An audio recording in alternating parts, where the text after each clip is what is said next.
mwese inshuti bakunzi bacu mudukurikira ibihe byose hano ku Ibendera TV, munyemerere nongere mbahe ikaze kandi ubwo duhite tuninjira muri aya makuru byihuse.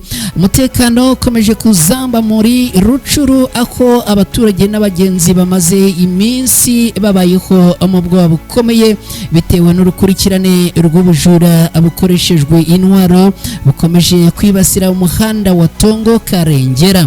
Ku munsi w'ejo abagizi ba nabi bitwaje intwaro bagabye ibitero by'uruhererekane bategera abagenzi ku manywa y'ihangu kuri uyu muhanda babambura ibyabo ku gahato. Ibi byateje igikuba mu baturage kuko byerekana ko umutekano wifashe nabi cyane kandi ukomeje kuzambagatana muri ibi bice.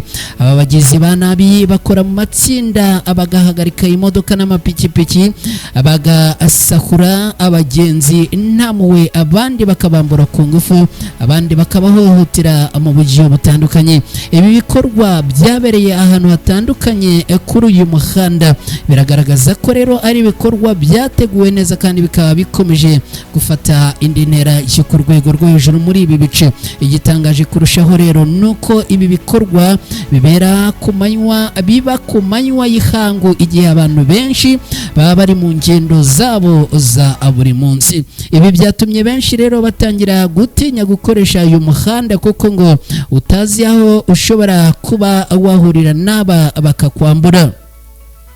Si ubwa mbere ibi bibaye muri aka gace, kubera ko mu mezi yashize teritwari ya Rucuru yakunze kugaragaramo ibikorwa by'ubujura n'ubwicanyi bukorwa n'abantu bitwaje intwaro, bikomeje gushyira ubuzima bw'abaturage mu kaga gakomeye. Abamotari n'abashoferi bavuga ko abakora akazi kabo bafite ubwoba bwinshi, ariko bagakomeza rero gutabaza basaba yuko ubu bwoba kugira ngo babushire ari uko leta ikwiriye gufata icyemezo cyo guhangana n'aba abitwaje intwaro abakora ibikorwa byo guteza umutekano muke muri ibi bice. Abacuruzi nabo baravuga ko ubucuruzi bwabo bwahungabanye cyane kuko ngo batakibasha gutwara ibicuruzwa byabo mu mutekano usesuye.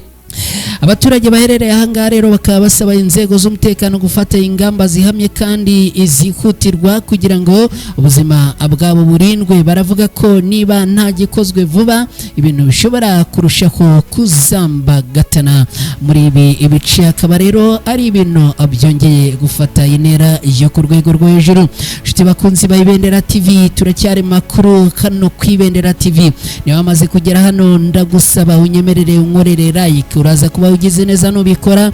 Niba ari bwo bwa mbere ugeze hano ku Ibendera TV uze kunkorera subscribe, uraza kuba ukoze cyane.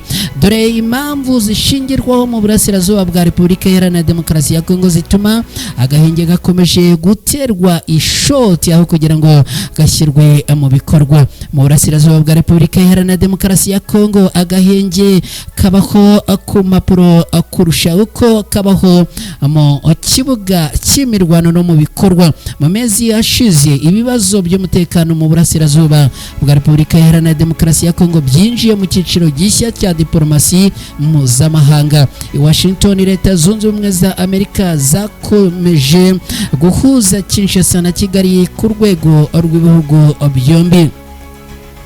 I Doha muri Katari naho hakomeje kwakirirwa ibiganiro hagati ya leta ya Kongo n'ihuriro ya Alliance Fleuve Congo 23. Angola nayo yigeze gusaba ko habaho agahenge hagati ya leta ya Kongo n'abarwanyi ba Alliance Fleuve Congo 23, nubwo akanako akaje guterwa ishoti.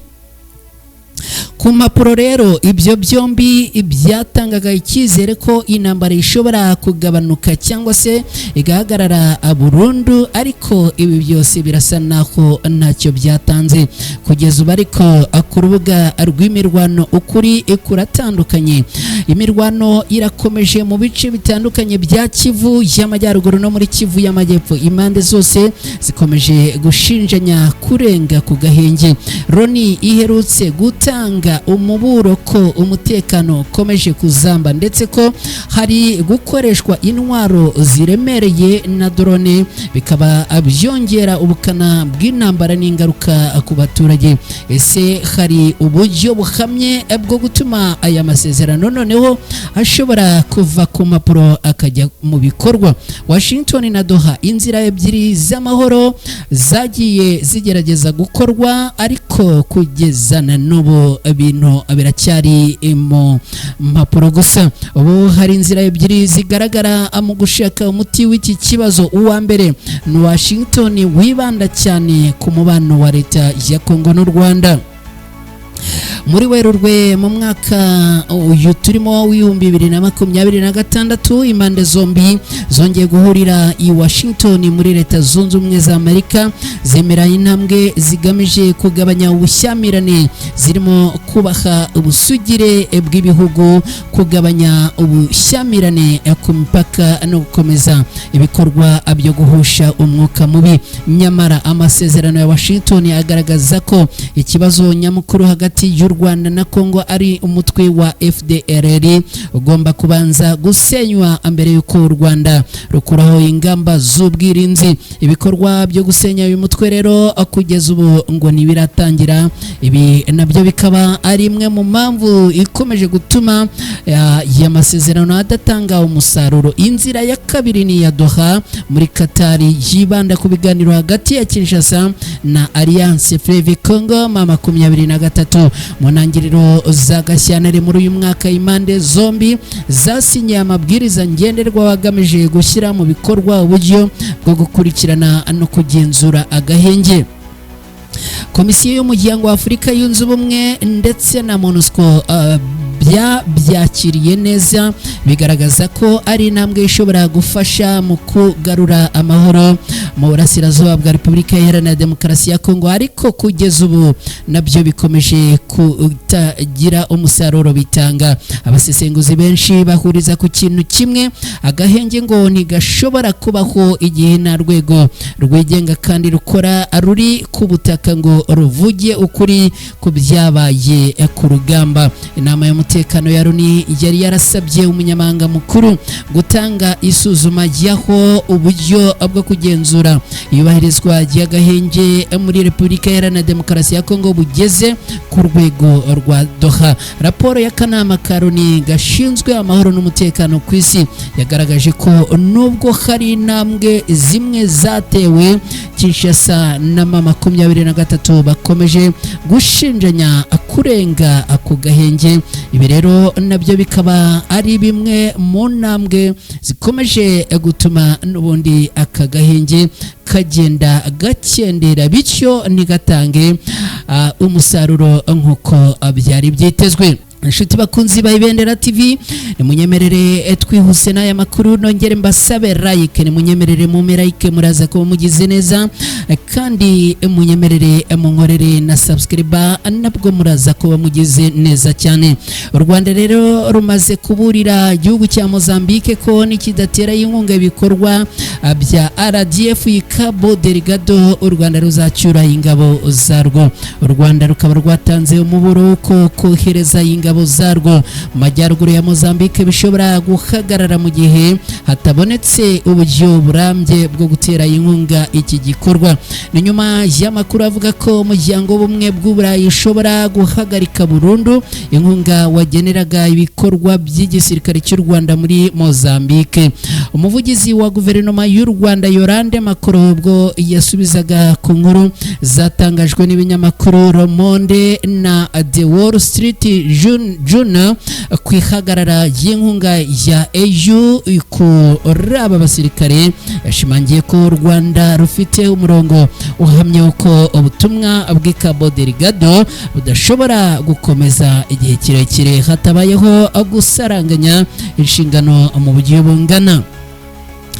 yavuze ko kuva ingabo z'u Rwanda zatangira koherezwa muri Mozambique mu mwaka wa 2021 u Rwanda ari rwo rwatanze igice kinini cy'amafaranga akoreshwa muri buriya butumwa bwatangiye bisabwe na guverinoma ya Mozambique mu rwego rwo guhangana n'imitwe y'iterabwoba ifitanye isano na ISIS. Ahagira ati u Rwanda ntirwasabye kandi ntiruzasaba indi nkunga iturutse muri European Peace Facility. Icyo nicyo kibazo kigomba gukemurwa na Mozambique. Kohereza ingabo z'u Rwanda abisaba uburyo burambye bwo kubona inkunga kandi n'inshingano z'igihugu cyakiriye izo ngabo n'abafatanyabikorwa bacyo, by'umwihariko abafite ishoramari rikomeye muri Cabo Delgado kugira ngo iyo nkunga iboneke nk'uko byakozwe cyase nk'uko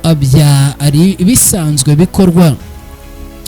Yunzemo agira ati nibitaba ibyo u Rwanda arwishimira uruhare rwarwo hamwe n'ingabo za Mozambique mu gutsinda imitwe y'iterabwoba, kurinda abaturage ba Cabo Delgado no gutuma ibikorwa by'ishoramari bisubukurwa. Kugeza ubu u Rwanda rufite abasirikare barenga 6,300 muri Mozambique, umubare uruta kure abasirikare bagera ku 2,000 boherejwe bwa mbere mu mwaka wa 2021. Yorande Makoro yavuze ko kwiyongera k'uyu mubare guterwa nuko ibikorwa byagutse cyane cyane nyuma y'uko ingabo za SADC zivuye muri icyo gihugu mu mwaka wa 2024 bigasiga icyuho mu by'umutekano muri aka gace. Nshuti bakunzi ba Ibendera TV, mukomeze kugubwa neza no kugira ibihe byiza. Ndabashimiye cyane, shimira mwe mwabanye natwe kuva aya makuru atangiye kugeza ubu twerekeje ku musozo wayo. Imana ikomeze kuba mu ruhande rwanyu.